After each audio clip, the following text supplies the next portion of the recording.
Gnarlroot is the first boss of Amirdrassil, the Dream's Hope raid from 10.2 Dragonflight. This burning tree boss is a one-phase fight with a brief intermission. In the first phase, you're going to be avoiding ground effects, gathering up minions, and AoEing them down, dealing with less and less area for your raid to work with. In the intermission, you're going to be soaking a debuff and then utilizing that debuff to remove the boss's defenses and make him vulnerable. If you do this successfully on time, you get a nice phase of extra damage dealt to the boss, which is a great time to use Lust. To note, this is a PTR build, and if there are any significant changes from the release version, you'll find an updated video here. If no link showed up, then it is the same on PTR that it was on release. Alright, so in phase 1, he's going to radiate in 4 directions these red swirls. This is Flaming Pestilence.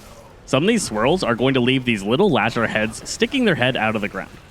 Shortly after spawning these, he's going to do a controlled burn. This is going to put large red circles around several of your raid members.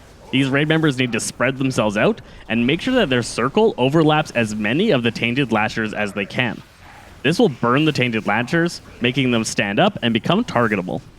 You want to make sure you don't get overwhelmed by lashers later in the fight, so you need to control how many lashers you handle at a time. Each activated lasher is going to do an AoE onto the raid, so if too many activate at one time, it's going to be a bad time. The lashers also shoot out a stacking spine effect onto targets. This means that we need to AoE these things down very quickly so that we don't get too many stacks of these and overwhelm your healers. Gnarlroot will incrementally turn and begin a Shadow Flame Cleave. This is a large AoE effect that does massive damage to everybody within it. You just need to sidestep out of these, making sure that you are paying attention to when he turns towards you. For tanks, every so often he's going to begin a Dreadfire Barrage. This will fire 5 shots off at the tank over 2 seconds. Each shot deals increased Shadow Flame damage and gives a stacking debuff. After the 5 shots, the tank should just swap, and it's pretty easy to deal with. For healers, Tortured Scream is going to be a large AoE effect that then puts a burn onto all targets, burning every 0.4 seconds for 10 seconds. This is a lot of healing required, and you should try and rotate healer cooldowns to make sure to handle the Tortured Scream effectively. For positioning of the boss, there's kind of 2 strategies you can use here. You can either keep him on the edge of the inner circle, and whenever he radiates the beams out, you then coordinate one person to go to each of the rows to activate as many lashes as you can. This was a much easier strategy to deal with all of the flame patches on the ground, because the boss would rotate enough and there was enough room that you wouldn't run out too much of room. The other strategy that was used was to pull him up against one of the walls. What this does is it causes one or more of the radiating paths to just stack right on top of each other. This gives a very easy area to just go and activate a bunch of lashers, but because your entire raid is pressed up against the wall, you can quickly run out of room and get yourselves trapped within it.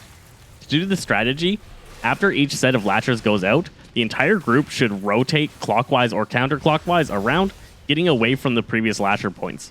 That way when the controlled burns come up, they can go to where you were and leave those fire patches behind, but the raid is nice and safe away from it.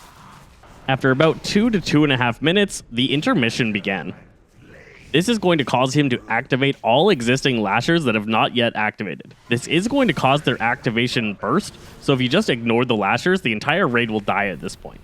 You definitely need to make sure to have a controlled amount of lashers left, but still not activating all the lashers with the previous burn effects. While he's transitioning to the center, he's going to take 99% reduced damage, which means that everybody should just turn and focus taking out all of the lashers. Then, your group needs to split out around the room. He's going to summon a bunch of tendrils of roots. These roots will block line of sight and block movement. He will then also begin peppering the area with soak points. When you take this soak point, you will get a debuff that has 5 stacks. Using this debuff, you can walk up to and touch one of the roots, and that will begin that root to burn. Once all of the roots have burned, you end this phase, and he goes into a vulnerable state.